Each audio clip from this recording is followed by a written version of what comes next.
Welcome to the Danny Clinkscale Reasonably Irreverent podcast. Insightful and witty commentary, probing interviews, and detours from the beaten path. Every once in a while, we have to bring out the big dog. Yeah. Oh, God help us. It's time for Danny Unleashed. Sponsored by Easton Roofing, where integrity matters. Go to eastonroofing.com for more. This is another band I would really like to see in person. Van Halen.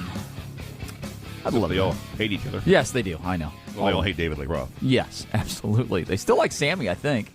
Sammy Hagar. I think so. Back for the second half of the program, Sports Radio 810 WHB. Brad Porter in for Soren Petro. Curtis Seabolt is here. Jed Marshall is running the show, and it's now time for Danny Unleashed. You got it. I'm unleashed. Living the dream. Dog. Kicking ass, taking names. You do have a great intro, though. I didn't have anything to do with that, except I said some things that people took out of context, which has been done for a long time now. Normally on Fridays right. at 9:45. Yeah. I used to be. Busy all the time. So visit me at DannyClinkskill.com, and you'll get unleashed, tame, mellow, lively, reflective. Yes, All of music. it. There you go. Stuff like that. Hey, wrote a movie review today, which will go up tomorrow. So, Which movie did you take The in? Godfather. I thought it to be Ford. shallow and pedantic. Ford. No, I like the Godfather movies. Okay. Ford versus Ferrari. Oh, I can't wait to read your review then, because I really want to see it. It's good. It's good. You don't want to give away too much, though. You want to I drive don't want content. to give. But I will say, and then the review starts off with this. It does give me the opportunity to recommend very highly a movie that came out and did precious little business for the quality of the film. It was 2013 Ron Howard's Formula One racing movie Rush, which was fabulous. Yep. And so I went into this movie. I absolutely wanted to see the movie once I saw the trailer. Christian Bale's fantastic, and he is again. But I knew that in the back of my mind I would be comparing the movies. Mm-hmm. And so that's what you can find out tomorrow at DannyClinkskill.com starting about 2 o'clock. See what you think. And it definitely is worth a holiday visit to the theaters. Certainly entertaining. Absolutely. So you're comparing it to Rush as opposed to, say, Six Pack with Kenny Rogers as a race car driver? Yeah, or Talladega Nights or whatever. Is it based on a true story? Yeah, or it is. A biopic. It's straightforward.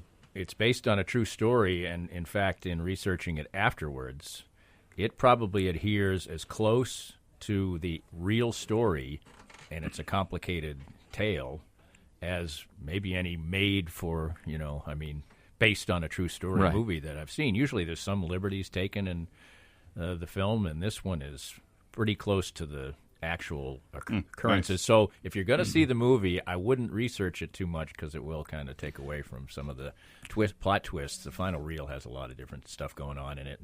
And Christian Bale's just one of our great actors of this generation. No kidding. The fact that he could make consecutive movies where he gained 70 pounds and played Dick Cheney. Oh, yeah. With a Texas accent, bald and fat, and then turn around and play a lean, cantankerous British race car driver, Which is kind of what he is in real life. Yeah, he's British, but he seldom uses his British accent. Yeah. Anyway, so it was a lot of fun to do. It was fun to see. I enjoy branching out on the website and doing different things. It still is mostly sports, and you pick up all your sports news there. And so it's just a great place to visit. And there's the end of my elevator speech for today. Well, I can't wait to read your review because when we were in here Sunday, we were going over a list of movies you might want to see on the Thanksgiving week. Yeah. And Ford versus Ferrari is definitely on my list. And so I didn't know much about it, so I just did a general Google search, Ford versus Ferrari, looking for movie reviews. And I stumbled into this column, and I guarantee you this is not political. Not arguing.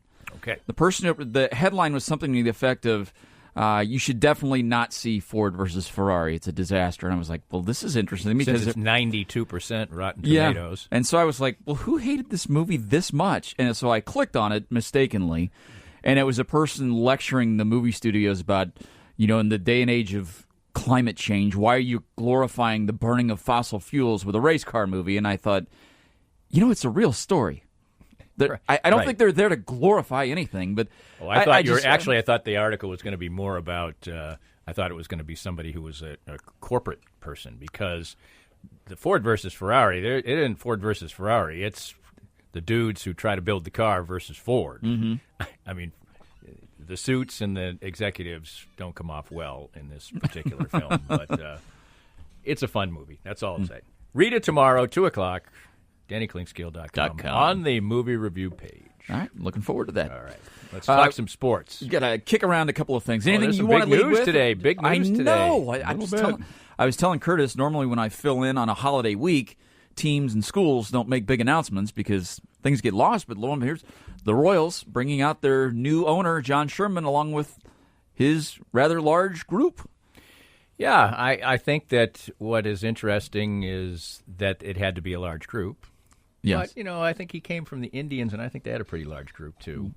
But it always makes me think of the fact that good old Miles Prentice back in the day tried to buy the Royals, and what they have 40-something. It was, 40-something. I almost mentioned in our 50. opening segment that I recall vividly the Hall of Fame in '99. We were in Cooperstown. You interviewed Miles Prentice, and you referred to him as, I think, the intended one or something like that. Right. And just what the thought process was around what was going to happen then, and how things changed so drastically not very long after that. No, and it was just the type of person and structure that Major League Baseball didn't want. Miles Prentice certainly wouldn't have fit into the Billionaire Boys Club type of thing. He was kind of an offbeat character. I called him a cartoon character. He was a little bit. He was sort of a Pied Piper-ish person who could try and engage the public. And he was entertaining as heck. Yeah, he was. And I think he probably would have been an entertaining owner. And at least at the outset, I think the first few years might have gone pretty well. I mean, because David Glass was pretty much a disaster as an owner early on. So...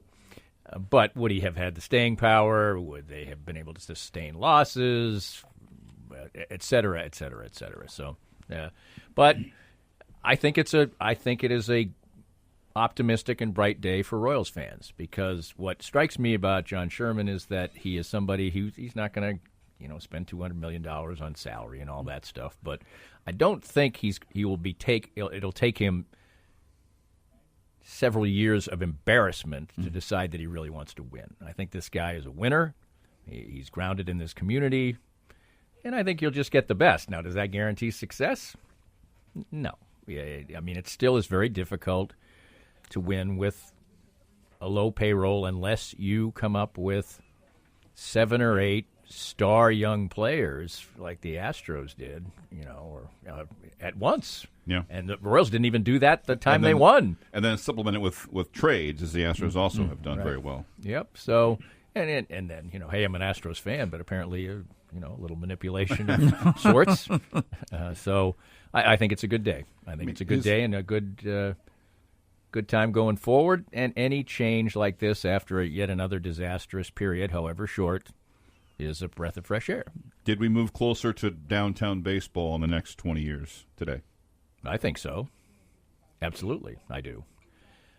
Now, it still is going to be a pull, because last time that they tried it, and they were getting close, and then David Glass kind of submarined it, but there was still a lot of public sentiment for the K, its location, and everything else. Now, you have a generation of, and that was mostly probably older people. A big part of it was so dumb. It was like I had people I'm close to, friends, who liked the ability to live out here in Overland Park, scoot down 435. Nobody was there, of course, so there were 12,000 people there, so you just zipped in, you parked, and you came out. It was convenient. You could be home in 20 minutes, so on and so forth. To these people who often consider downtown Kansas City to be a foreign country. Yes. And pretty much like to spend their life out down here in Overland Park.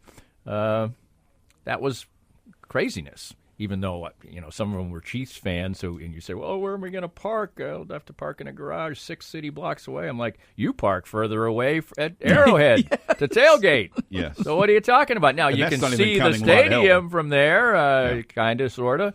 But so that was bad. But this time around, you'll have a group of fans who witnessed a championship in that ballpark just a few years ago. And there's affection, lifelong memories, things like that.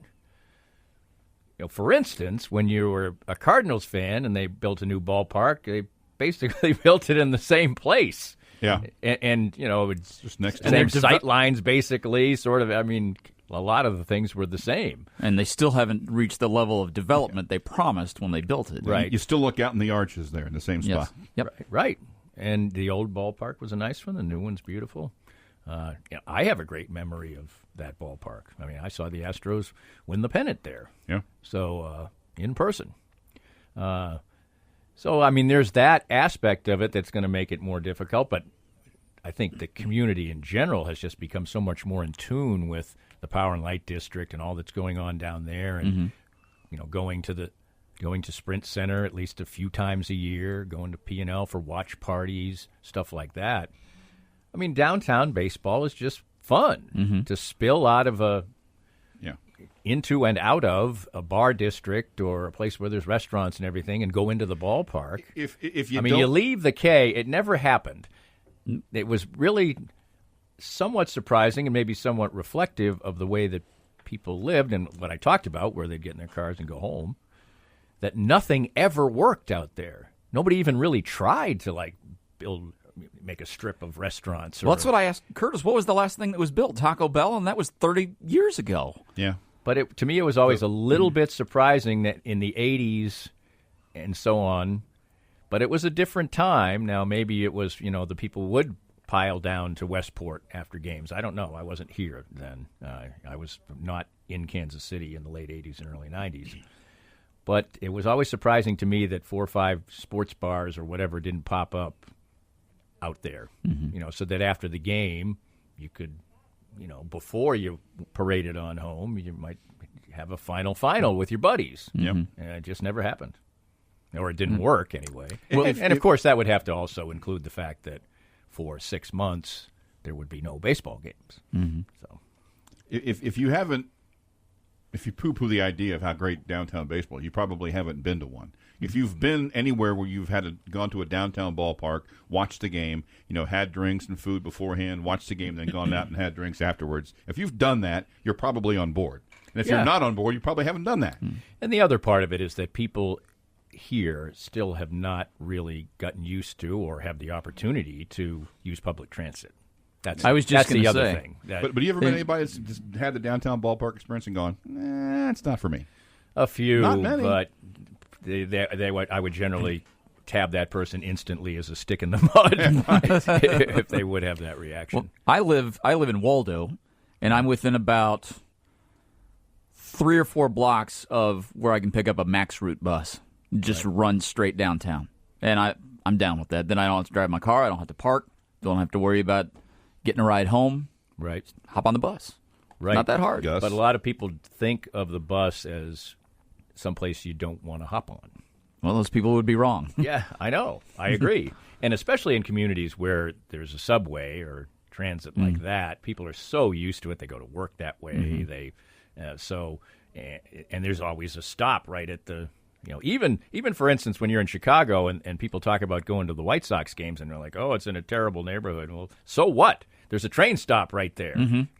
Now there you don't do stuff after the game and before the game and on the north side, but all you got to do is take a 200-yard walk to the train and then go back, because I've been to a game there with the White Sox with my wife, so I clearly didn't think it was dangerous. So yeah, my first trip to New York City when I was traveling with the Royals, I was asking the guys who are used to travel, and I said, so how do you get to the stadium? We got to get a cab? We ride the team bus? And like, the subway is right there. And it drops you off right at the stadium, right? Which is awesome. Although that's another place you really don't go and stay. No, you don't. Right? Nope. I almost got on the. But Citi Field's like that for the Mets too. Yep. Train station it's right right there. I used it for the All-Star game, but you don't do anything right there either. Right. Yeah. Well, I was covering the game for a former TV station. And our first day there, for the All-Star game in Major League Baseball, it's spread out all over town. You have the parties here, you have the autograph signings there. So we didn't know where we were going, and we took a cab from Manhattan over to Queens. and that was like $55-$60. Right. And so we had a freelance TV crew who helped set everything up for us. And I said, "Where, what is it with the cabs? I mean, it's so expensive." They're like, "The train is right there." And I said, "Okay, how much is that? Like $10-$20?" They're like, "No, it's like $1.50." Right. And if you get a pass for a long time, which you're not going to do then, it's even cheaper. Right. Yeah, for the World Series when I was there, my hotel was like halfway between Citi Field and Times Square. Mm-hmm. I mean, and there was a stop right at the hotel. It was amazing. And now, after a ball game, it's a little crowded. I did post game. It was crowded, yeah. On the train, on the phone, going back to the hotel. I'm sure some of your New York friends appreciated that. Not really.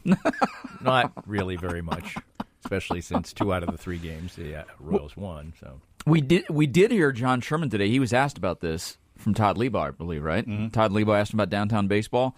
And he said, we have plenty of time on the lease. We'll talk about it, look at all the options. Don't really have that long. He did bring up the fact that the owners' meetings were just down in Arlington, and he toured the new stadium while he was hanging out with Derek Jeter. He was name-dropping. John Sherman was name-dropping, by the way. Derek Jeter loves the current ballpark. And he loves Kauffman Stadium. So what? But he toured the new ballpark in Arlington. He said they're building a lot of stuff around it. It looks really, good. And the previous stadium in Arlington, the atmosphere around it stunk. Yeah. There was one lousy hotel bar, and that was about it.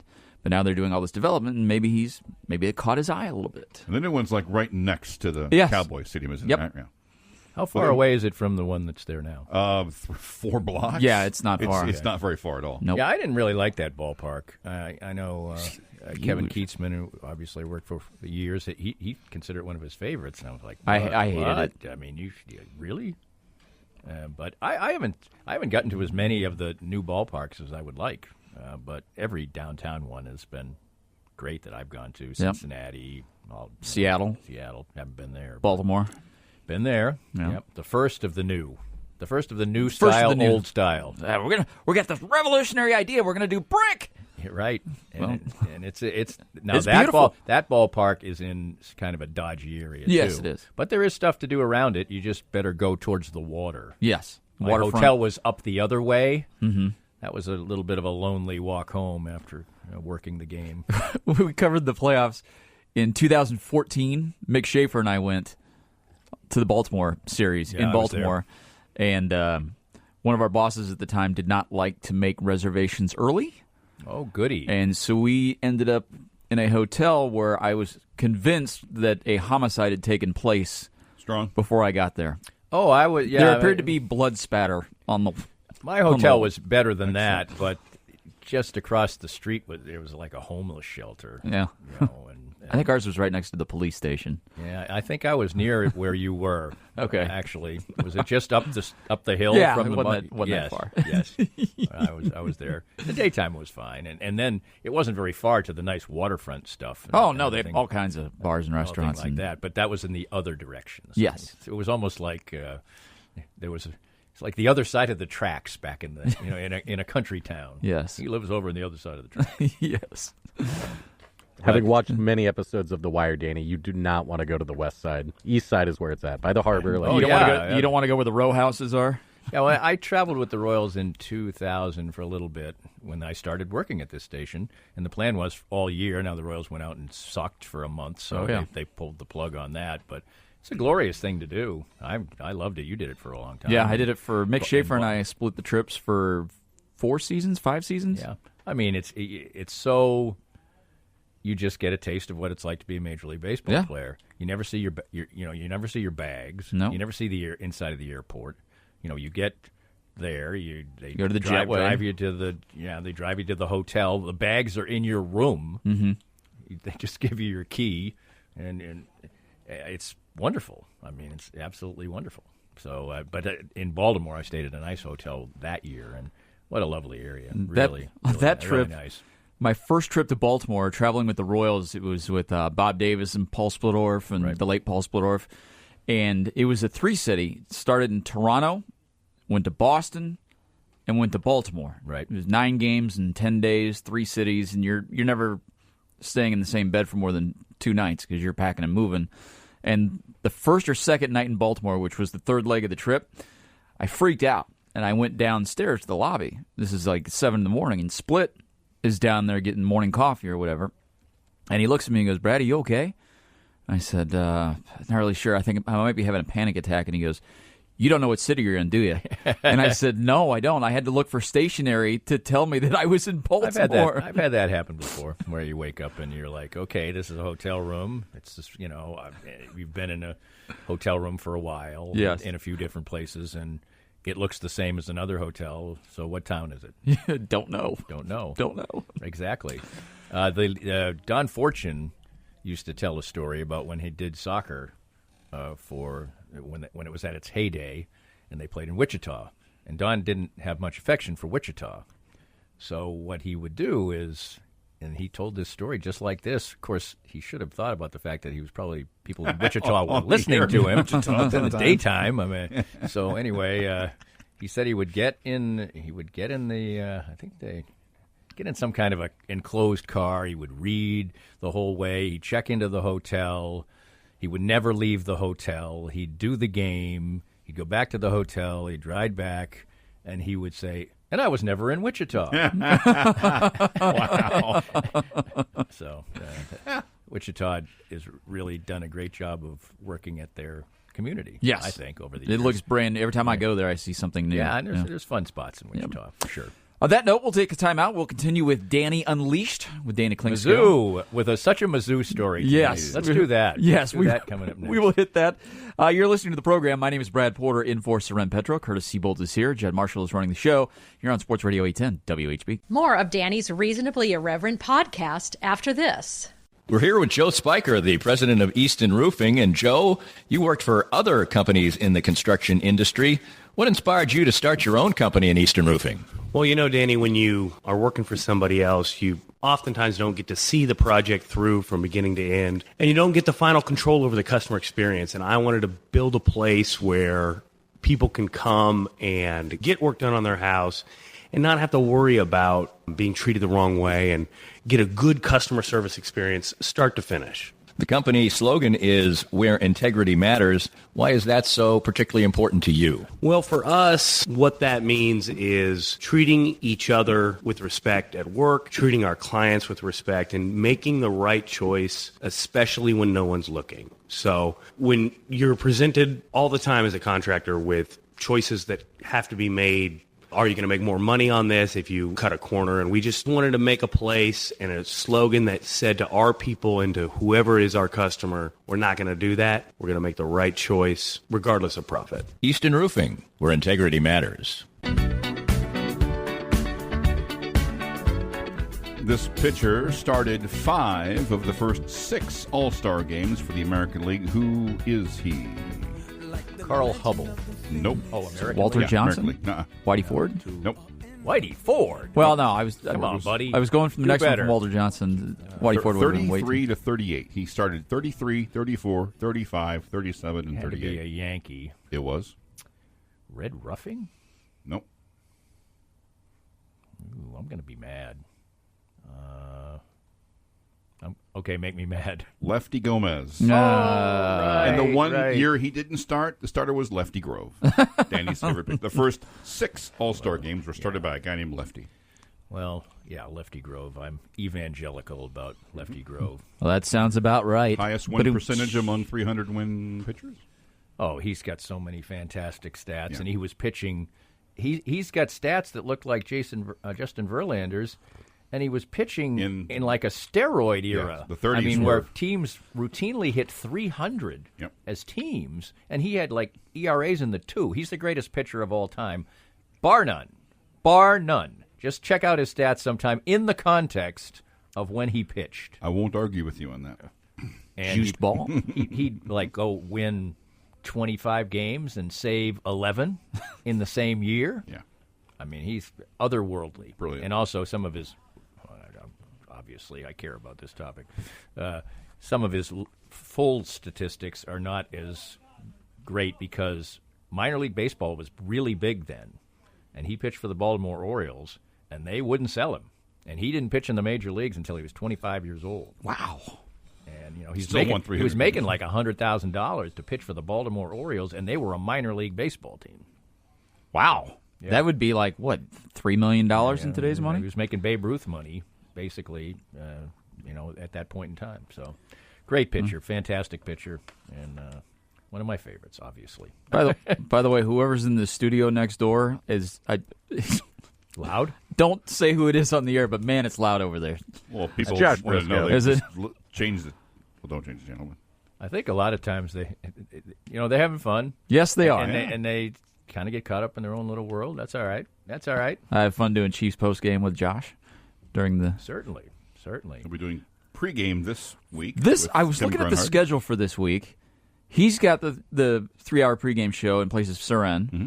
Then I have a bonus 3-hour, which is mostly going to be Chiefs Raiders pregame, leading into the game, and then we're both going to be back for on postgame for 2.5-3 hours, whatever. I saw a picture of somebody, an athlete. I think this is who it is.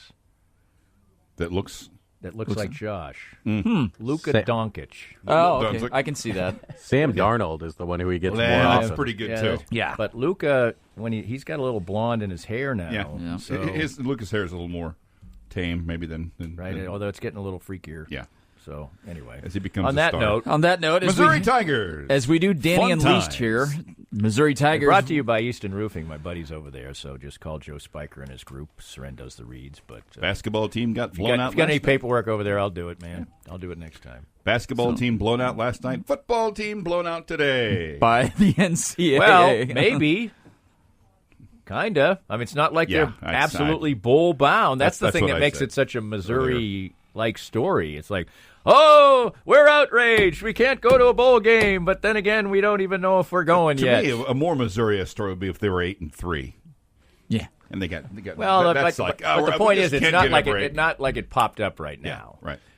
The only thing I'll say about this whole story is that Missouri, while victimized, and this penalty is too severe, but I think far too much has been made of the storyline that they have very effectively promulgated, which is that this one lone rogue tutor is the thing that has brought down the entire. Come on. If you've got if you got a bunch of athletes who are going to this one tutor and she's doing magic wizard work, we don't know anything about what this great, this rogue tutor's been doing. We wash our hands. It was one rogue tutor. That whole narrative is bull to me. In fact, Stewart said it again today. He said that very dramatically, one rogue part-time tutor. But I think this is what you do. And I think it's been wonderful work by Missouri because people know what goes on in their athletic department, okay? This is not separating complete ignorance of the fact that this tutor, who was working in many sports and clearly was doing a fine job of keeping athletes available. If you send somebody to a tutor and that person is just a disaster in the classroom, and all of a sudden it's working, okay? Maybe a little due diligence might be a good idea on your part. A little monitoring of the situation. Well, perhaps perhaps what? A little bit what? Family Guy reference. Sorry. Oh, yeah. Yeah, I mean, I think you just got to think to yourself, boy, that's going well. We're sending our worst football players borderline ineligible. Of course, nobody's ever ineligible anymore. It used to happen like 15 guys before a bowl game. Can't play in the bowl game. They're all ineligible. It just never happens now. I don't know. The tutoring's that good. But if somebody's performing miraculous work, somebody's running the tutoring program, I just think that they have been extremely clever in doing the one rogue tutor storyline. And I think it's to their credit, absolutely to Missouri's credit. But the other aspect of it is, what are you supposed to do as far as punishment is concerned? People always say, well, it's a shame that they're punishing these kids who weren't around when this thing went on. Well, yeah, but what are you going to do? Yeah, what are you going to take? One of those things where you really can't punish. You got to take away the right route to go to the bowl game 3 years ago? I guess you could pull a bowl win. Oops, they don't have one. Hey, now. That's DannyClingscale.com. Hey now, KU grad. Oh, don't go down that road. You know that's You not went me. down that road first. You know that's not me. Of course I don't. Of course I do. So I just think that's been a little rich. That's my only, everybody has been on board, unanimous. This is horrible. This is a disaster. I think, this is academic fraud. There's got to be some penalties for it. And if you did something wrong, merely cooperating along the way, if you commit a crime in real life, a regular crime, and you cooperate with the police, you still likely go to jail if it's a reasonable crime. Now, you might get a little time, you might get a little nod and a wink, or you could just rat out and avoid jail. Felicity Huffman. Right, and hope that, somebody doesn't get you on the other side. But is there another type of... And it is a shame they can't. But I tell you what, I don't feel quite as bad now if they win the game against Arkansas because, you really kind of crapped away your season anyway. You were supposed to be a lot better than this. Yeah. So. Yeah, I said as a Missouri fan, I'm like, the bowl ban didn't really bother me now. There are other parts of the sanctions. Well, also they the cover other 3 different sports, but the other complicated part for Missouri fans, I think, is the fact that what the bowl would have done was create the ability, if they're not on board with Barry Odom, okay, for Barry Odom to win the Arkansas game, win a bowl game, and have a little shine on the end of the season, which has been otherwise disappointing. Mm-hmm. Now, what you finish with is we think 6-6, 6-6 record and a win against Division 6 Arkansas team that it's already blown their guy out. So. Right. So I think it's an incredibly complicated situation for Missouri in their football program because I think we've kind of gotten to the point where you don't expect great things from Barry Odom, but you also have a narrative from the past where it's very closely aligned to Gary Pinkel's storyline at Missouri, except he was a head coach before and a very successful one at a Division I program. So, wow, tough call to me. If it was me, why did it take so long to just keep the status quo, or to make any kind of? That's a long time. 19 weeks, I think it was. Now, I agree with that. I don't understand at all why it took that long. I'm completely on board with the criticism of the length of the appeal. Yeah. You made the original ruling. You have all the facts. And Sturck said he got no information on why it took so long. That completely is right. I'm completely with Missouri, 1,000% on that. There's no way it should take 19 weeks. Yeah. Unless they were getting new information. And they haven't said it. So, right. This rogue tutor also didn't help from her end by being a substitute teacher at another public school and getting herself fired. Right, that doesn't help for her reputation either. But it also doesn't help the look for Missouri. No, that she was on the staff. Well, you hired a tutor just in her next job, went out and get fired. She was better at being a tutor than she was at being a substitute teacher, apparently. Well, maybe not. Maybe she got fired because she was cheating for the students. I don't know. Could be. Or maybe she was. Maybe she worked for the Kansas City school board and was in on doctoring the records to make sure attendance was better. So I don't know. This is also coming in. This is both Sturck and Alexander Cartwright, who invented baseball and then became the chancellor of Missouri, which is remarkable. He's 175 years old. He still wears all the great. clothing. It says the school doesn't get any further explanation or feedback from the NCAA other than the 8-page public ruling that was released today. Sturck says he has lots of questions, but there's no avenue to have those questions answered or clarified. Well, to your point from before, I guess, thank goodness they tanked the season. I mean, what if they were 10-1 right now? Yeek.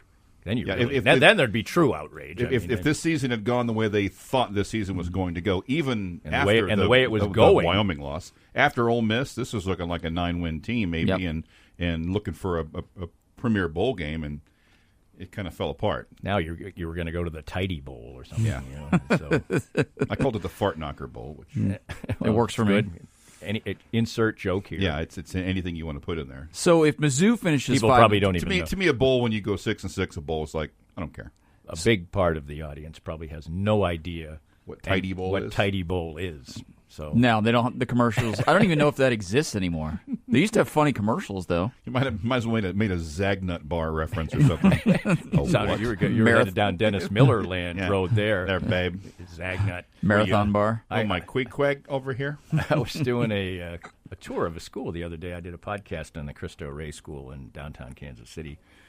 Wonderful program, doing great work for the kids. So I went to the school, and a student was doing a tour, along with a couple of officials, and the place was immaculate. Mm-hmm. Okay, and I said to the two other people, "Man, this place is just spick and span." Oh no! And then I said, "There is no way this girl has any idea what spick and span means Nope. at all. Nope. No way, no how." I mean, people are just Googling like crazy right now. If you can find that online, just go find Billie Eilish was on with Jimmy Kimmel in this past week, and just the things that he kept tossing. She's like, "Yeah, I got no idea." She's 17. These things were, like spick and span was the most prominent cleaning product, and tidy bowl was the gold standard of bowl cleaners. Although it does violate one of my hard and fast rules. Any intentional misspelling of a word for your product, stop it. Quick. Yeah, I will still go to Quick Trip, but I will look at the sign. Now it's QT, so it's not that big. What about if you get out into some of the rural areas, the Come and Go? Oh yeah, that could use some revisiting. Yes, that's the name of the gas station. Don't look at me, Jed. I'm aware. Oh, yeah. Oh yeah, that's a chain. It's the name of the gas station. Yeah, there's some unfortunate things being done. That's unfortunate. Not good. So anyway, I think I'm going to pick up some spick and span and tidy bowl on the way home. There you go. Freshen up the bathroom. Ask the kids stocking the shelves where to find the tidy bowls and see the looks you get. As you take a puff off your Chesterfield. Yeah, and drink your Rob Roy. Which I bought because a baseball player was advertising in a magazine that they made you healthy. Do you have the Pall Malls in the red? Kent. Winston. Yeah, pack of Kent. Tastes good like a cigarette should. Jeez. On that note, we will take a timeout. We'll have more with Danny Unleashed. We got Unleashed there at the end of that segment. Try my best.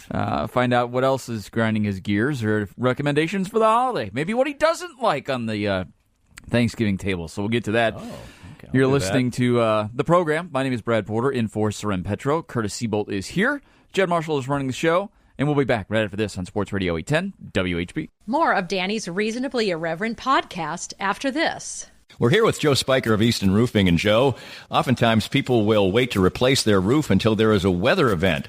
What should they know about that? Well, Danny, the important thing to remember is if you're going to turn in a claim to your insurance company, you want to make sure that you actually have damage on your home. If you turn in a claim to your insurance company and they send an insurance adjuster out, it's going to be a claim whether they give you $1 or $10,000. So it's important to make sure that you actually have damage on your home before you turn that claim in. And all you have to do is give us a call. We'll come out, take a look, and make sure there's real damage, and we'll tell you if there's not. Maybe it's just a small repair and it's not worth a claim. So it's always smart to get somebody you trust to make sure there's damage before you turn in a claim. Quality advice and guidance from Easton Roofing, where integrity matters.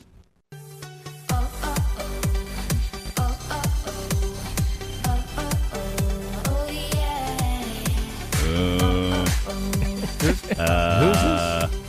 This is Nicole Westbrook. It's a Thanksgiving song. Happy. Curtis, are you displeased? I think what the hell is this crap? The fuck? Thanksgiving Thursday, Curtis. It's a song about Thanksgiving. Listen to it. The Adam Sandler song. Well, I'll be listening to that. Let it snow. Try that. I think Jed was trying to drop the demographic after all the spick and span. There you go. That was wily. That was wily work. It was Jed. wily, like Wile E. Coyote. By the way, he didn't want to come back. He didn't want to come back after all that with some Bing Crosby. No, you mentioned ragtime, Danny. You mentioned Billie Eilish in the last segment. Yeah. So I guess she was here in Kansas City a few weeks ago. Yeah, 5-6 and weeks ago. I kept seeing tweets like, "Can't wait to go see Billie Eilish," and I was like, "Move the show." I didn't know who she was. I'd never heard of her. They had to move the show from Silverstein to Sprint. Wow. Yes. Good for her. Big deal. Phenomenally talented, very refreshing. You hear her talking. There's just There's just kind of a which is funny because her music is pretty dark. Yeah. Oh, for sure. By the way, it's sort of like go look at indie dark. Was she 20-something? She a teenager? No, she barely. Wow. I think she's 17. Barely. Yeah, I think she might be up to 20 now. I think, or right around there. But what? I had to serve as a judge at a speech and debate tournament a couple weeks ago. Wow. Never done that before. Thankfully, they told me how to do it. Neat, actually. But there was a category called dramatic interpretation. You want to talk about things that got dark in a hurry. This was 8:30 in the morning, and I was like, oh, my God. What is happening here? And the kids were great. I mean, they nailed their material. But I was like, this is pretty dark stuff here. December 18th, 2001. Ooh. She was young. She was born after 9/11. So she's just about to be 18. Yeah, be 18 in 3 weeks or so. Well, Alanis Morissette she was 23 when that album dropped, but she was 18 when she wrote almost an entire album. So that's some pretty dark material. Yeah, there's some pretty like what? I think what's going through your head? She's got her beat for dark, but it's good. Yeah. It's good music. Right. Has she had anything come out in a while, or is she just not? Not really. Okay. I don't think she's got Billie Eilish. Yeah, she got Billie Eilish. There's a new Alanis. No problem. That you got a pile of cash you're sitting on. Go do whatever you want. Right. Yeah. Exactly. What do you want to hit here? We got about 5 minutes left for Danny Unleashed. Thanksgiving. Yeah. What do you like? What do you not like? Well, I'll say that the most kind of American side dish for Thanksgiving, America-ish, is green bean casserole. Because it is the way that you completely take a healthy food and turn it into something wildly unhealthy. Not that I don't like it. It's okay. I mean, it's not my. If there was no green bean casserole, it sort of reminds me of church. That's it. I'm driving. We're not staying. No green bean casserole. No, thank you. But I do have a side. People always get asked their favorite side dish, and I have one that is a little unusual.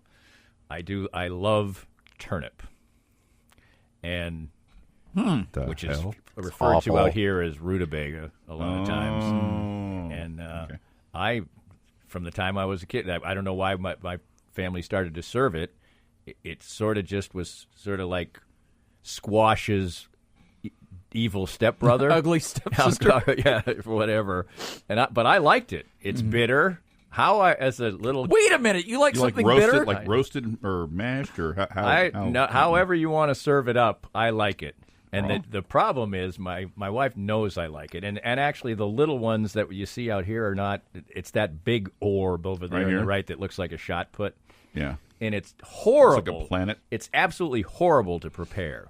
It's hard as a rock. Ringing endorsement. And cutting it is hard work. You'll need a dangerous. Chainsaw. It's hard work.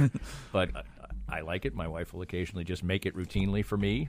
And so that's my offbeat side dish. But I pretty much like most standard Thanksgiving food. But I'm old enough to remember the days that the reason that gravy on turkey became popular is because no American mother could make a turkey that wasn't Dust Bowl dry. Yeah, dry. I mean, Christmas Vacation. Absolute Saudi Arabian dust dryness of the turkey. I mean, a moist turkey is a modern development. A modern construct. Unicorn? Exactly. So I think gravy actually really benefited from dry meats. We may not, if people knew how to properly cook meat back in the day, we may not even have gravy. But it was necessary as hell. Because, I mean, you literally would if you tried to eat a turkey with no gravy on it, you really had to have a lot of cider or something nearby because Or you could or choke. turnip- You or could turnips. choke. Yeah, right. I mean, boy, that. Why is he coughing? Had some of the turkey. So No gravy. I always there was some, and I knew families that there was no turkey. We had an Italian family that lived near us, and there was their big Thanksgiving meal was lasagna. You know? So, but I think I'm totally down with that. a lot of people have lasagna and turkey. So, what's your fave? I've always, Anything? Yeah. No, I've always been a stuffing guy.